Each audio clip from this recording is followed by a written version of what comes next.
नमस्कार। आज हम एक विशेष स्रोत पर थोड़ी गहराई से बात करेंगे।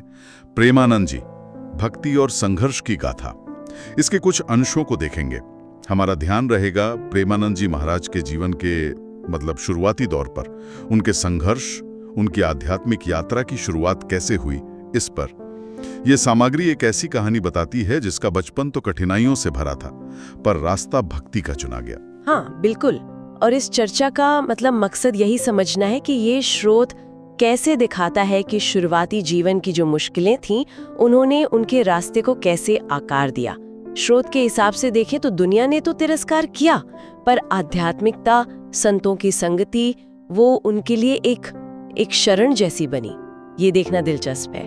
हम उन खास अनुभवों पर गौर करेंगे जिनका जिक्र इस पाठ में है। हाँ, तो चलिए उनके बचपन से शुरू करते हैं। जैसा स्रोत में बताया है, जन्म उत्तर प्रदेश में एक सामान्य परिवार में, पर बचपन वो बिल्कुल सामान्य नहीं था। बहुत छोटी उम्र में ही माता पिता से अलग होना पड़ा उन्हें। मथुरा भेज दिया गया क्योंकि माता पिता ने अपनाने से इनकार कर दिया था। हाँ, ये पढ़कर ही बहुत अजीब लगता है। और स्रोत बताता है कि मथुरा का जीवन भी आसान नहीं था बिल्कुल। वो एक साधु के साथ रहते थे, अक्सर भूखा रहना पड़ता था। अच्छा। मंदिरों में झाड़ू लगाना और फिर भिक्षा मांगकर गुजारा करना, ये सब उनकी दिनचर्या थी। तो यहाँ स्रोत एक तरह का विरोधाभास दिखाता है ना? एक तरफ दुनिया का तिरस्कार, भौतिक कमी, और दूसरी तरफ वो मथुरा वृंदावन का आध्यात्मिक माहौल। हाँ बिल्कुल, बाहरी मुश्किलें और अंदर का माहौल दोनों साथ साथ। जी। यहीं पर कहानी एक अहम मोड़ लेती है। स्रोत इशारा करता है कि जहां दुनिया ने एक तरह से उन्हें ठुकराया, वहीं मथुरा वृंदावन के संत समाज ने उन्हें अपनाया, उन्हें गले लगाया। ये वो जगह बनी जहां उनका मन, जैसा पाठ कहता है, पूरी तरह से श्री कृष्ण की भक्ति में रम गया। हाँ। घंटों श्रीमद् भागवत कथा सुनते थे, भगवान कृष्ण की लीलाएं, उपदेश, वो सब। साधु संतों की सेवा करते थे और लगातार कृष्ण नाम जपते थे। और इसी बारे में स्रोत में एक बड़ी मार्मिक पंक्ति है। उनकी आंखों में आंसू होते, लेकिन मन में भक्ति की अग्नि जलती रहती। ये दिखाता है कि बाहरी कष्ट चाहे जितने हों, अंदर एक आध्यात्मिक लौ थी, जो शायद इन्हीं मुश्किलों से और तेज हो रही थी। और ये सिर्फ भावनात्मक शरण नहीं थी। यहीं से स्रोत के मुताबिक उनका गहरा आध्यात्मिक शिक्षण भी शुरू हुआ। कम उम्र में ही, जो कि काफी आश्चर्य की बात है।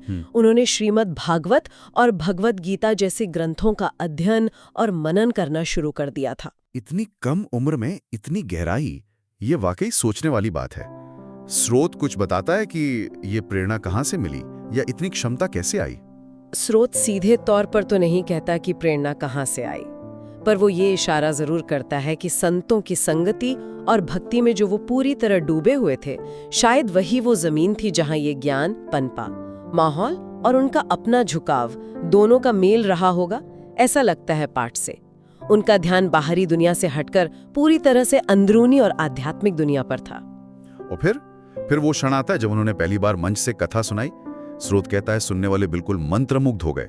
एक बच्चा जिसके जीवन में इतनी कड़वाहट हो सकती थी, उसकी आवाज में कड़वाहट नहीं थी, प्रेम था, भक्ति थी और एक तरह की विरक्ति, अनासक्ति का भाव था। ये अपने आप में बहुत असाधारण है। अनुभव थे, वो बाहर आने लगे, दूसरों पर असर डालने लगे, और यहीं से, जैसा स्रोत कहता है, उनके कथावाचक बनने की यात्रा शुरू हुई। तो ये दिखाता है कि कैसे अंदर का बदलाव बाहर प्रकट हो सकता है। तो अगर हम इस स्रोत से मिले मुख्य बिंदुओं को एक साथ देखें। हाँ, तो ये साफ है कि ये पाठ यही दर्शाता है कि कैसे बचपन की जो गंभीर चुनौतियां थीं, तिरस्कार था, वो एक विरोधाभासी तरीके से एक गहरी आध्यात्मिक यात्रा की वजह बना। सांसारिक मुश्किलों से जूझने से लेकर भक्ति में पूरी शरण पाने तक, और फिर आखिर में एक प्रभावशाली कथावाचक के रूप में उभरने तक का ये जो सफर है, ये बदलाव इस स्रोत का केंद्रीय भाव है। ये बताता है कि मुश्किलें भी आध्यात्मिक विकास का एक जरिया बन सकती हैं। और ये विश्लेषण हमें एक गहरे सवाल पर छोड़ जाता है सोचने के लिए कि वो कौन सी अंदरूनी ताकत होती है, या दृढ़ संकल्प, या शायद कहें ईश्वरीय कृपा, जो किसी इंसान को, जैसा इस स्रोत में बताया गया है, जीवन के इतने मुश्किल कष्टों को कड़वाहट में नहीं बदलने देती, बल्कि उन्हें एक ऐसे गहरे प्रेम और भक्ति में बदल देती है जो न सिर्फ उन्हें संभालता है बल्कि दूसरों को भी छूता है, उन्हें प्रेरणा देता है। इस पर विचार किया जा सकता है।